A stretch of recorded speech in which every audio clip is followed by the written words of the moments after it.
ಮಾಂಗಲ್ಯ ಪಕ್ಕದಲ್ಲಿ ಕರಿಮಣಿಯನ್ನು ಏಕೆ ಹಾಕಬಾರದು? ಕಣ್ಣೀರು ಕಷ್ಟ ಜಾಸ್ತಿ ಆಗುತ್ತೆ. ಇದು ನಿಜಾನ? ಮಂಗಳಸೂತ್ರ ಎನ್ನುವುದು ದಂಪತಿಗಳ ಉತ್ತಮ ಬಾಂಧವ್ಯದ ಹಾಗೂ ಭಾವನೆಗಳ ಸಂಕೇತ.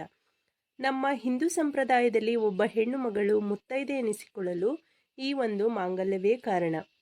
ಮಾಂಗಲ್ಯದ ಬಗ್ಗೆ ಶಂಕರಾಚಾರ್ಯರು ತಮ್ಮ ಸೌಂದರ್ಯ ಲಹರಿ ಅನ್ನೋ ಕೃತಿಯಲ್ಲಿ ವಿವರವಾಗಿ ತಿಳಿಸಿದ್ದಾರೆ. ನಮ್ಮ ಹಿರಿಯರು, ತಿಳಿದವರು, ಪಂಡಿತರು, ಶಾಸ್ತ್ರ ಸಂಪ್ರದಾಯಗಳು ಏನೇ ಒಂದನ್ನು ಮಾಡಿದರೂ ಅದರ ಹಿಂದೆ ಒಂದು ಒಳ್ಳೆಯ ಉದ್ದೇಶ ಇಟ್ಟಿರುತ್ತಾರೆ. ಮಾಂಗಲ್ಯದ ಪಕ್ಕ ಕರಿಮಣಿಯನ್ನ ಯಾಕೆ ಹಾಕಬೇಕು? ಬನ್ನಿ ನೋಡೋಣ. ಮಾಂಗಲ್ಯದ ಪಕ್ಕ ಕರಿಮಣಿಯನ್ನ ಹಾಕುವುದರಿಂದ ಮದುವೆಯಾದ ಹೆಣ್ಣಿನ ಮೇಲೆ ಯಾವುದೇ ರೀತಿಯ ಕೆಟ್ಟ ದೃಷ್ಟಿ ಬೀಳದಂತೆ ತಡೆಯುತ್ತದೆ ಎಂಬ ನಂಬಿಕೆ ಇದೆ. ಅವರ ದಾಂಪತ್ಯ ಜೀವನಕ್ಕೂ ಹಾಗೂ ಆಕೆಯ ಕುಟುಂಬಕ್ಕೆ ಯಾವುದೇ ರೀತಿಯ ಕೆಟ್ಟ ದೃಷ್ಟಿ ಬೀಳುವುದಿಲ್ಲ. ಈ ಕರಿಮಣಿಗಳು ಪತಿಯನ್ನು ಎಲ್ಲ ತೊಂದರೆಗಳಿಂದ ರಕ್ಷಿಸುತ್ತವೆ ಮತ್ತು ಆತನ ಯಶಸ್ಸು ಹೆಚ್ಚಾಗುವಂತೆ ಮಾಡುತ್ತದೆ. ಕರಿಮಣಿಯನ್ನು ಶಿವ ಎಂದು, ಅದಕ್ಕೆ ಸೇರಿಸಿ ಕಟ್ಟುವ ಹಳದಿ ದಾರವನ್ನು ಪಾರ್ವತಿ ಎಂದು ಹೇಳಲಾಗುತ್ತೆ.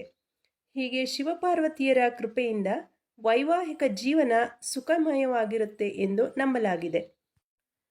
ಕರಿಮಣಿಗಳು ಶನಿಗ್ರಹದ ಸಂಕೇತವಾಗಿದೆ. ಚಿನ್ನ ಗುರುತತ್ವ ಅಂದರೆ ಗುರುಗ್ರಹದ ಸಂಕೇತ. ಶನಿ ಮತ್ತು ಗುರುಗ್ರಹದ ಸಂಕೇತವು ಸಂತೋಷದ ದಾಂಪತ್ಯ ಜೀವನವನ್ನು ಸೂಚಿಸುತ್ತೆ. ಕರಿಮಣಿಯು ಹಾಲುಣಿಸುವ ತಾಯಂದಿರಲ್ಲಿ ಎದೆಹಾಲಿನ ಉಷ್ಣತೆಯನ್ನು ಹೀರಿಕೊಂಡು ಎದೆಹಾಲು ಕೆಡದಂತೆ ಮಗುವಿಗೆ ಅನುಕೂಲವಾದ ಉಷ್ಣತೆಯನ್ನು ಸಮತೋಲನದಲ್ಲಿಟ್ಟು ಹಾಲು ಕುಡಿಯುವುದಕ್ಕೆ ಸಹಾಯವಾಗುತ್ತದೆ ಎಂದು ವೈಜ್ಞಾನಿಕವಾಗಿ ಸಾಬೀತಾಗಿದೆ. ತುಂಬ ಜನ ಸ್ನಾನ ಮಾಡುವಾಗ ಹಾಗೂ ಮಲಗುವಾಗ ಕಿರಿಕಿರಿಯಾಗತ್ತೆ, ಸರ ಹಾಳಾಗತ್ತೆ ಎಂದು ಮಾಂಗಲ್ಯ ಸರವನ್ನು ತೆಗೆದಿಡುತ್ತಾರೆ.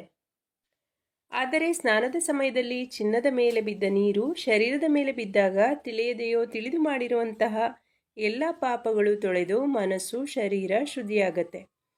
ಮದುವೆಗೆ ಮಂಗಳಸೂತ್ರ ಅಥವಾ ಮಾಂಗಲ್ಯವನ್ನು ತರುವುದಕ್ಕೆ ಸೂಕ್ತವಾದ ದಿವಸ ಅಂದರೆ ಬುಧವಾರ ಮತ್ತು ಗುರುವಾರ ತುಂಬನೇ ಶ್ರೇಷ್ಠವಾದ ದಿನ.